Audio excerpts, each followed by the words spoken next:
Está escrito assim, Tiago, capítulo 1, versículo 9, está escrito assim: o irmão de condição humilde glorie-se na sua exaltação, e o rico na sua humilhação, porque ele passará como a flor do campo.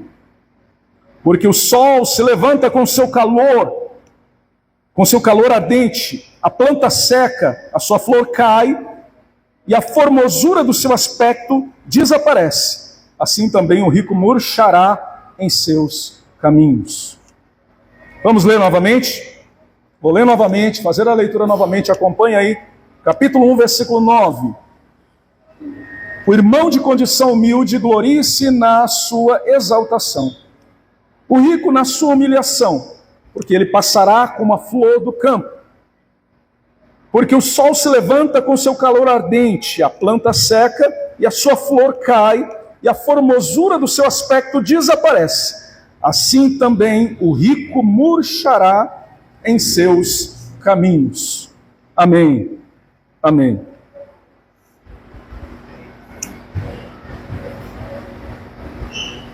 Oremos ao Senhor. Pai, obrigado por esta palavra que o Senhor coloca diante de nós, que nós lemos agora.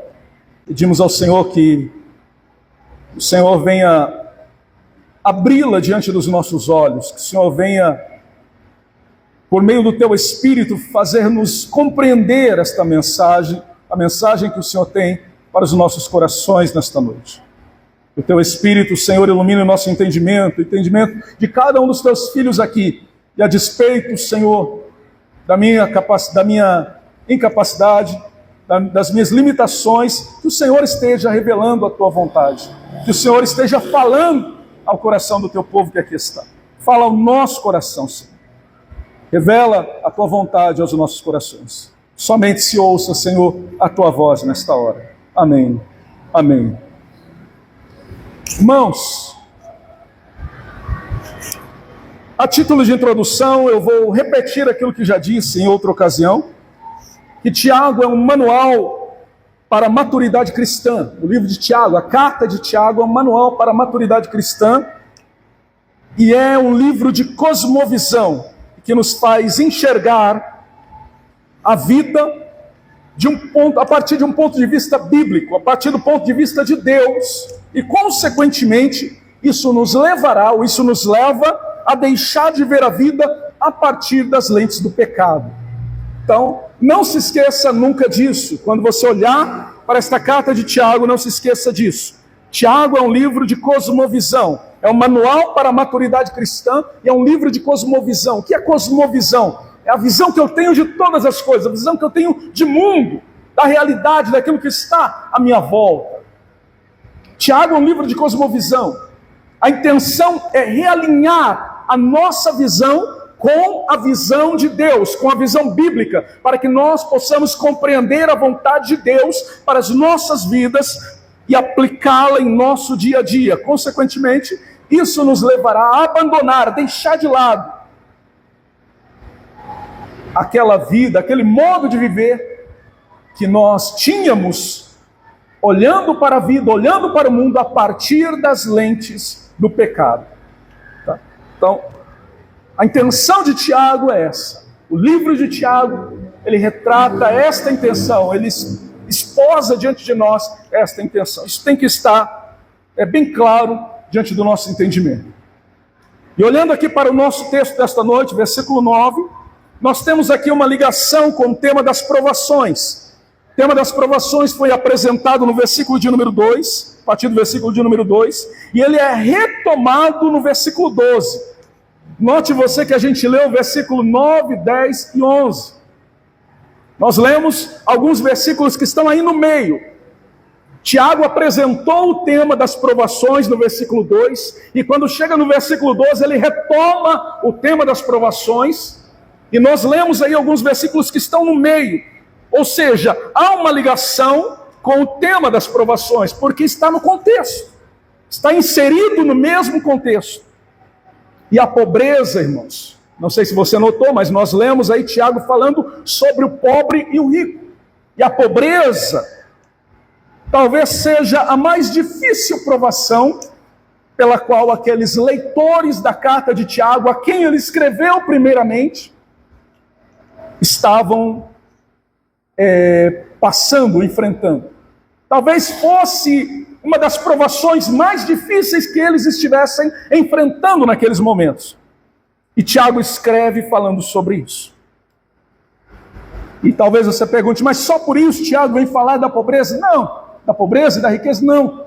Tiago também fala sobre isso porque a área da vida que mais cria problemas e que mais é a causa de lealdades divididas, de mentes divididas, de ânimo dobre, como nós lemos no versículo de número 8, da última vez que nós fizemos a exposição sobre Tiago, quando Tiago fala sobre aquele que ora, mas duvida, que não é constante, mas que é duvidoso, que não tem um coração firme, mas que é duvidoso e que é como a onda do mar que é levado de um lado para o outro. Ele diz no versículo de número 8 que essa pessoa é uma pessoa de ânimo dobre, é uma pessoa inconstante em todos os seus caminhos, é uma pessoa de mente dividida. Ora pensa que sim, ora pensa que não, ora crê e ora não crê. E quando nós olhamos para esse tema da riqueza e da pobreza, nós vamos entender ou perceber que esse tema, irmãos, na maioria das vezes a causa ou a maior causa das lealdades divididas. É a maior causa desse ânimo dobre, dessa mente dividida. Esse tema, ou essa área de nossa vida, ou da vida das pessoas, é a que mais cria problema para essa pessoa no seu relacionamento com Deus. Por quê? Porque ele lida com essa atitude do ser humano diante de Deus e diante de Mamon. O ser humano diante de Deus e diante das riquezas. Aquele tema que o Senhor Jesus falou, sobre o qual o Senhor Jesus pregou, ensinou, dizendo, olha, vocês não podem servir a dois senhores. Ou vocês hão de amar um e odiar outro, ou hão de amar aquele e odiar esse. Então vocês precisam servir a somente um Senhor. Vocês não podem servir a Deus e as riquezas, a Deus e a Mamon. Porque ou você amará mais a Deus e odiará as riquezas, ou você amará as riquezas e odiará a Deus. É verdade que a riqueza em si não faz mal algum, não traz em si mal algum, malignidade alguma. Pelo contrário, o próprio Deus deu riquezas a Salomão. Nós lemos isso na Escritura, a Escritura nos ensina isso, que Deus fez com que Salomão fosse muito rico, Deus o abençoou desta forma. Então o problema não está em ter alguma coisa, em possuir bens, em ter riqueza, não, mas o problema está em que isso domine o meu coração, em que isto se torne senhor da minha vida, em que a riqueza se torne o senhor da minha existência e controle a minha vida, as minhas atitudes, o meu sentimento, a minha vontade. E aí, então, quando isso acontece, eu deixo de adorar a Deus e de servir a Deus. Deus deixa de ser a prioridade em minha vida. E é por isso que Tiago trata deste assunto. Tiago começa falando do irmão de condição humilde. Versículo de número 9. O irmão de condição humilde glorie-se na sua exaltação. Está lendo aí? Não feche sua Bíblia, tá? Mantenha a Bíblia aberta no momento da pregação. Versículo 9. O irmão de condição humilde glorie-se na sua exaltação. O irmão de condição humilde glorie-se na sua exaltação. A palavra que aparece aí é tapeinos, e essa palavra grega aponta para um cristão de baixa condição socioeconômica. Até porque esta palavra aparece aí em contraste com a palavra plousios, que aparece no versículo de número 11, que é a palavra rico. Então a palavra pobre aparece em contraste com a palavra rico. O pobre e o rico, ele está apresentando duas classes de pessoas que vivem em condições diferentes.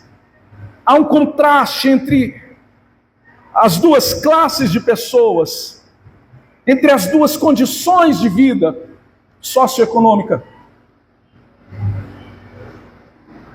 E ele fala com esse irmão, e aí ele diz que esse irmão deve gloriar-se na sua exaltação, ou como está, eu não sei como está na atualizada, acho que é dignidade, é isso que está aí? Sua dignidade. Esse irmão deve gloriar-se na sua dignidade. O que significa dignidade aí, irmãos? A palavra dignidade que aparece aí é rupsos, no grego, é a palavra exaltação. Por isso que eu usei exaltação aqui, é como aparece na NAA. E seria muito provavelmente uma tradução um pouco melhor, né? Palavra dignidade é ripsus, ou rupsus, é exaltação. Essa palavra é usada em outros textos do Novo Testamento como descrição do reino celestial. Quando nós olhamos, por exemplo, para Efésios 4:8, essa palavra aparece ali falando das alturas, dos céus. Quando nós olhamos para Lucas 24:49, também nós encontramos esta palavra falando sobre os céus, sobre as alturas. Lá do alto, onde vem as nossas bênçãos, onde o Senhor nos abençoa. Então, o que significa isso? Isso aponta para uma realidade celestial, para algo que está além desta vida. Dignidade inclui, então, o gozo atual que o crente tem em seu status espiritual, ou seja, em seu status de estar exaltado espiritualmente com Cristo, como diz Paulo em Efésios, assentado nos lugares celestiais em Cristo Jesus. Esse seu status que é já presente, que é já agora, você como cristão está assentado com Cristo nos lugares celestiais. Esta dignidade inclui esse gozo por estar vivendo assim, por ter esse status em Cristo, por estar em Cristo, por estar exaltado em Cristo já neste momento, mas este gozo inclui também, esta alegria inclui também a esperança do futuro, a esperança do reino eterno, a esperança do participar do eterno gozo no reino de Cristo que há de ser inaugurado. Dê uma olhada, por exemplo, aí no capítulo 2, Tiago capítulo 2, versículo de número 5. Tiago capítulo 2, versículo 5. Olha só o que Tiago diz: escutem, meus amados irmãos, por acaso Deus não escolheu os que para o mundo são pobres, para que sejam ricos na fé e herdeiros do reino que Ele prometeu aos que o amam? Olha só o que Tiago está dizendo. Então ele está dizendo, Deus escolheu os que são pobres aos olhos deste mundo, sim, escolheu. Para quê? Para que sejam ricos na fé e herdeiros do reino celestial. Alegrem-se nisso. É isso que ele está dizendo aqui. O irmão de condição humilde, capítulo 1, versículo 9. O irmão de condição humilde glorie-se na sua exaltação. Que exaltação é esta? É a presente exaltação, uma vez que estamos em Cristo, e ainda que sejamos pobres, estamos assentados com Cristo nos lugares celestiais, espiritualmente já estamos exaltados com Cristo, mas é também a esperança de que um dia, no futuro, na eternidade, quando Cristo voltar, nós estaremos unidos a Ele para sempre, exaltados com Ele, e participaremos do gozo celestial na eternidade. Esta é a alegria do cristão. E Tiago está dizendo, irmão, você é pobre, você enfrenta lutas, você está passando por provação, vivendo uma condição humilde, em pobreza. Glorie-se na sua exaltação, alegre-se nisso.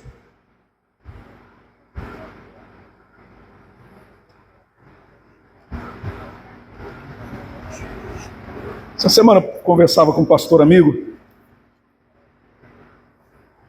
e aí a gente comentou alguma coisa, né? Falando sobre Tiago, e aí ele falou assim, isso me encanta, porque eu havia falado sobre essa contradição, não, essa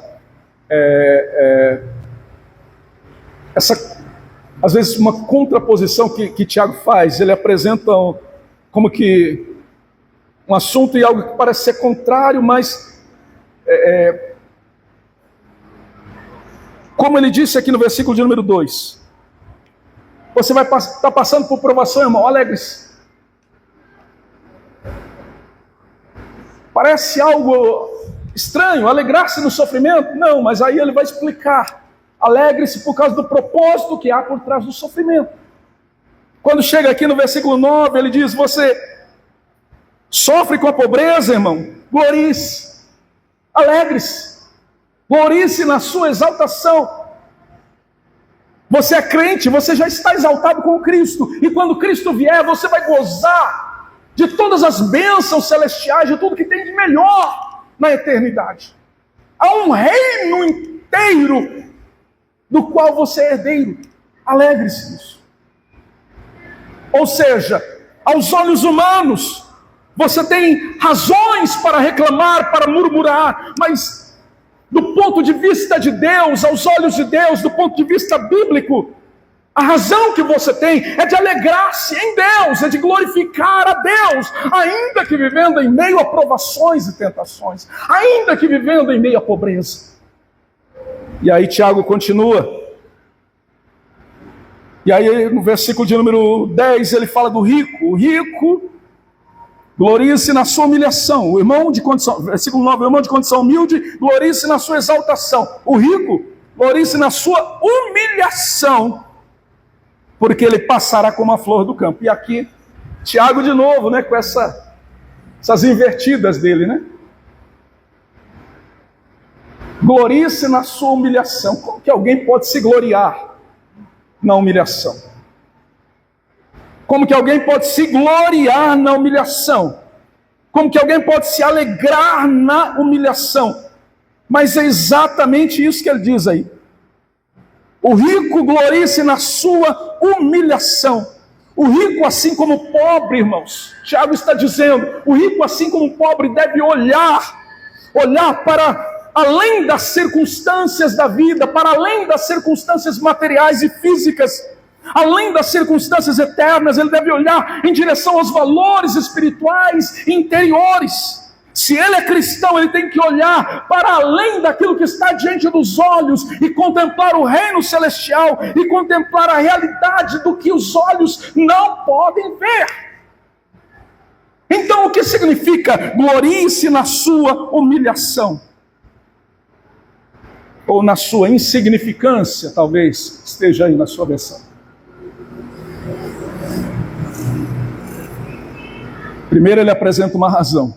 A razão pela qual o rico pode gloriar-se na sua humilhação, na sua insignificância, é a natureza transitória deste mundo e das riquezas deste mundo. Porque aí ele apresenta a sua argumentação no versículo, ainda no mesmo versículo 10, ele diz, porque o rico passará como a flor do campo. O sol levanta-se com seu calor ardente, a planta seca, a sua flor cai, a formosura do seu aspecto desaparece. Assim também o rico murchará em seus caminhos, ou seja, a riqueza é transitória, é passageira, os bens deste mundo são transitórios e passageiros, eles se acabam, o ladrão rouba, tudo isso se vai.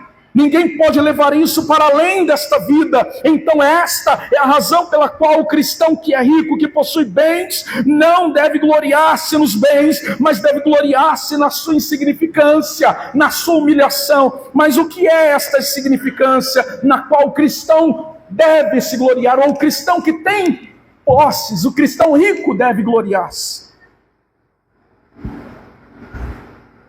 Essa humilhação de que ele fala aqui, ou essa insignificância, é a identificação deste crente com Jesus, com aquele que a si mesmo se humilhou, aquele que, como diz Paulo, escrevendo aos Filipenses capítulo 2, a partir do versículo 7, diz assim, olha, ele, Jesus, achando-se em forma de Deus, não teve por usurpação ser igual a Deus, mas humilhou-se fazendo-se homem, e humilhou-se ainda mais, fazendo-se servo e morrendo morte de cruz. E ali no início do texto, Paulo diz assim, em Filipenses 2, verso 7, ele diz assim, tende em vós o mesmo sentimento que houve também em Cristo Jesus, que se humilhou. Tenha em você, em seu coração, este sentimento, essa disposição de se humilhar. Tenha em você esse mesmo sentimento. Ele era Deus, era Criador, ou Ele é Deus e Criador, Senhor do universo. Não devia nada a ninguém, não precisava vir a este mundo, e muito menos morrer em uma cruz.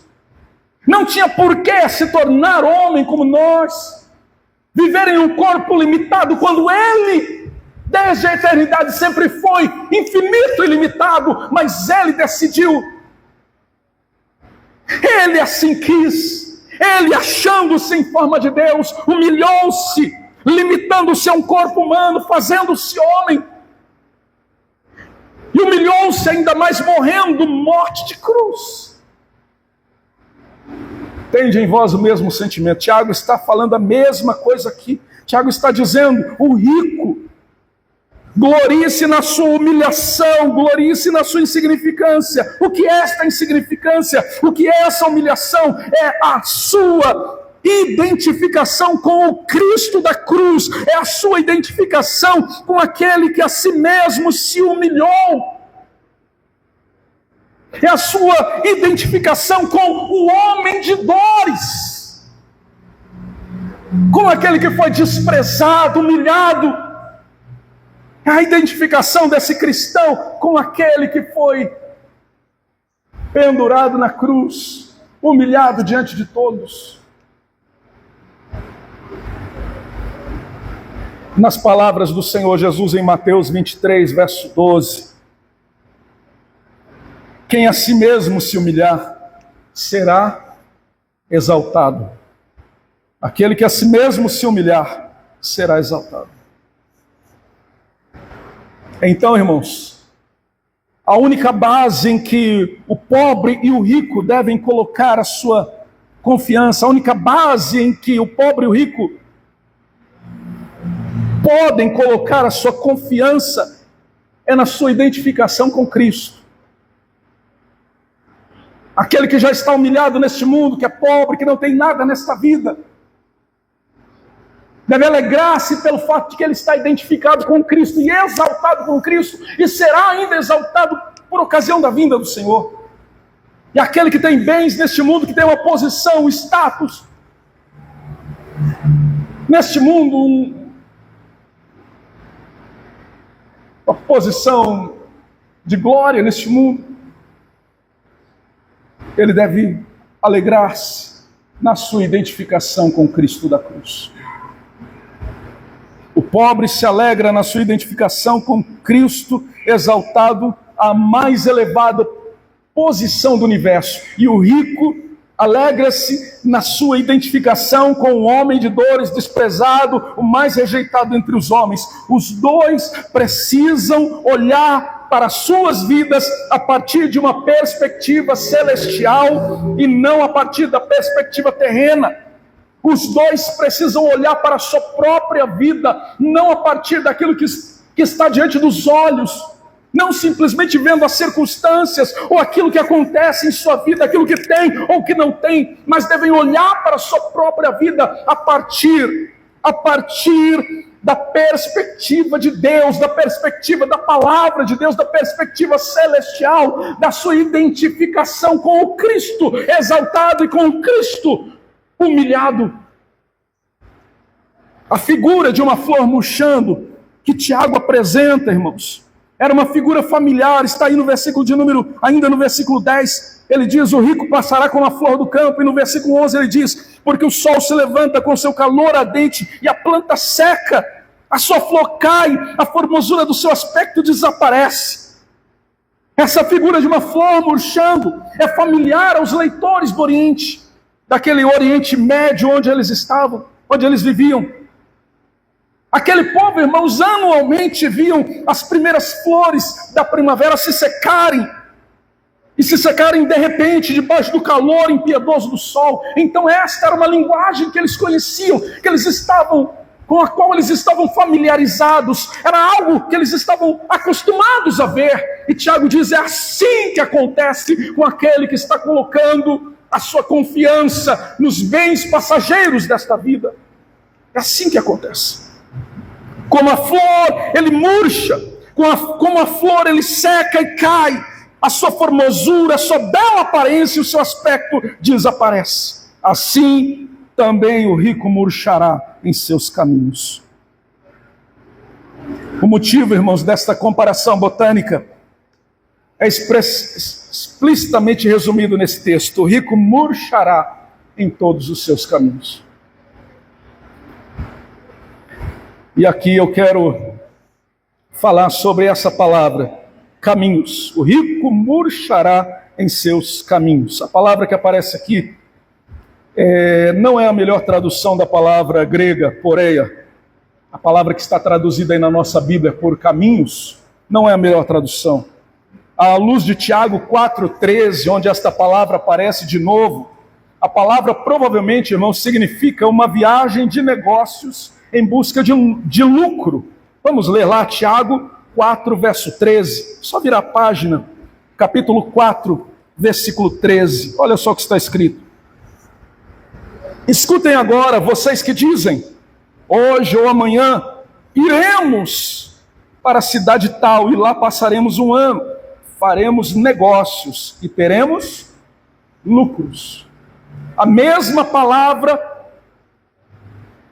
que aqui é traduzida por caminhos aparece ali, falando de uma viagem em busca de lucros. Então, quando Tiago usa essa palavra aqui, ele está falando desse rico que vive a sua vida como quem está em uma viagem de negócios em busca de lucro. E no meio desta viagem, Tiago diz aqui, ele murchará, ele cairá, ele secará, repentinamente ele será ceifado. Aquele que vive a vida como quem está em uma viagem em busca de lucros. Ou seja, volte os seus olhos para Deus e o tenha como o principal de sua vida. Volte os seus olhos para Deus e o tenha como a razão de sua existência. Volte os seus olhos para o Senhor, para Cristo o Senhor, e o tenha como a sua única segurança. Ele deve ter a primazia em sua vida. E aqui nós nos lembramos de um dos 5 solas da Reforma Protestante. Solos Christus. Somente Cristo. Esse era um dos lemas da Reforma Protestante, esse é um dos pilares da fé reformada. Somente Cristo, somente Cristo, somente Cristo. É nossa declaração de fé, irmãos. É a sua declaração de fé. Somente Cristo. E o que Tiago está fazendo aqui é chamando a atenção tanto do pobre como do rico e dizendo, olha, somente Cristo. Só Ele é a nossa segurança. Ele é a única segurança real. Ele é a única segurança real. Tanto pobres quanto ricos encontram a sua identidade na cruz, no Cristo exaltado e no Cristo humilhado. A única riqueza que atravessa a eternidade é o relacionamento com Cristo. É a única riqueza que atravessa a eternidade. E o chamado, irmãos, o chamado para nós cristãos é viver com a perspectiva celestial e não com a perspectiva terrena. Nem pobreza, nem riqueza. Somente Cristo é nossa segurança. Nem pobreza, nem riqueza, somente Cristo. Não importa a sua condição social, o que importa é que você está em Cristo. Não importa o seu status aos olhos deste mundo. Não importa a sua condição socioeconômica. Não importa aquilo que você possui ou aquilo que você não possui. O que importa é que você está em Cristo, que Ele te salvou e você está seguro nele. A sua esperança deve estar nele. A sua fé deve estar nele. A sua confiança deve estar nele. E nós lemos aqui nos outros versículos, nas semanas anteriores, que o convite de Tiago é para que nós venhamos a depender dele, que nós vivamos uma vida de dependência desse Cristo, desse Senhor. confiar nele, depender dele e agora tê-lo como única segurança real em nossas vidas. Por isso, meus irmãos, eu quero dizer aos irmãos que Tiago nos chama a viver com os olhos voltados para o céu. Por isso hoje, o desafio hoje é simples, mas profundo. Se você se sente pobre, desvalorizado, você se sente fraco, alguém insignificante, alguém que não tem nada neste mundo, então lembre-se diariamente da sua dignidade espiritual e ore com gratidão ao Senhor, dizendo obrigado, Senhor. Ore todos os dias com gratidão ao Senhor, dizendo obrigado, Senhor, porque tu me fizeste rico em fé e herdeiro do teu reino. Se você se sente assim, alguém que aos olhos do mundo é insignificante, alguém que não tem nada neste mundo, então constantemente lembre-se disso, traga isso à sua memória e ore ao Senhor com gratidão desta forma, louvando a Deus, dizendo: Senhor, obrigado, porque o Senhor me fez rico em fé e herdeiro do reino celestial. Por outro lado, se você possui bens e status, pratique a humildade. Eu acho que ninguém aqui é verdadeiramente rico, né, aos olhos deste mundo, assim, rico de muitos milhões, mas talvez você tenha bens. Não sei, né, quem tem mais, quem tem menos, mas talvez você tenha posses, bens, alguma coisa assim, ou talvez uma herança está por vir. Pratique a humildade. Esse é o desafio para você. Esse é o desafio para mim, para nós. Pratique a humildade. Pergunte-se todos os dias: eu estou colocando a minha confiança em Cristo, ou nas riquezas deste mundo, ou nos bens, nas coisas deste mundo que passam, que são passageiras? Onde está verdadeiramente a minha confiança? Onde está verdadeiramente a minha segurança? Em que verdadeiramente eu estou amparado? Pergunte-se isso todos os dias. Esse é o desafio.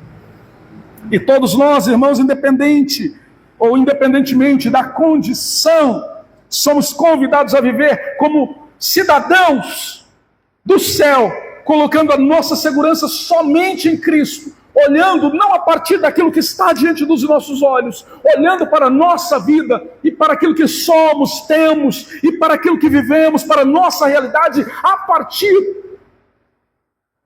partir da perspectiva de Deus, a partir da perspectiva celestial, não a partir daquilo que está diante dos nossos olhos. Todos nós somos desafiados hoje a isso. Assim, cada passo em nossa vida, seja na escassez ou seja na abundância, se torna um testemunho de nossa verdadeira riqueza, ou se torna um testemunho de que a nossa verdadeira riqueza está nele, está em Cristo, e não nos bens, nas coisas transitórias desta vida. Eu espero que esta mensagem hoje fique guardada no seu coração, e quando a provação vier e bater à sua porta, quando a provação vier e bater a porta do seu lar ou da sua vida particular, a escassez talvez, ou talvez a tentação por conta das posses e dos bens, você possa levantar-se em fé e dizer: eu estou exaltado com Cristo, e eu sou herdeiro do reino celestial, eu hei de gozar de todos os bens e de todas as riquezas celestiais. E você possa dizer: eu estou humilhado com Cristo, com o Cristo da cruz.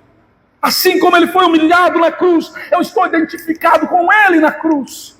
Eu não tenho nada neste mundo, o que tenho neste mundo é passageiro, há de ficar aqui. Esse é o desafio para nós, irmãos, que nós possamos hoje nos levantar daqui hoje com o coração disposto a vivermos com os nossos olhos voltados para o céu, com os nossos olhos voltados para Deus, para o Cristo da cruz, para o Cristo exaltado, e tê-lo como norte em nossa vida, e tê-lo como o Senhor de nossa vida, como a nossa base de segurança, como o nosso amparo, ou como disse Martinho Lutero, como o nosso castelo forte, que nós possamos tê-lo como nosso castelo forte. Então eu quero convidar você agora a fechar os seus olhos para nós orarmos. Eu gostaria que você sondasse o seu coração neste momento e falasse com o Senhor sobre isso. E quem sabe você esteja precisando realinhar a sua maneira de ver a sua realidade, a sua maneira de enxergar a sua realidade. Que você possa, nesta hora então, pedir ao Senhor: me ajuda, Senhor, a realinhar a minha maneira de entender e de ver a minha realidade para a glória do Teu nome.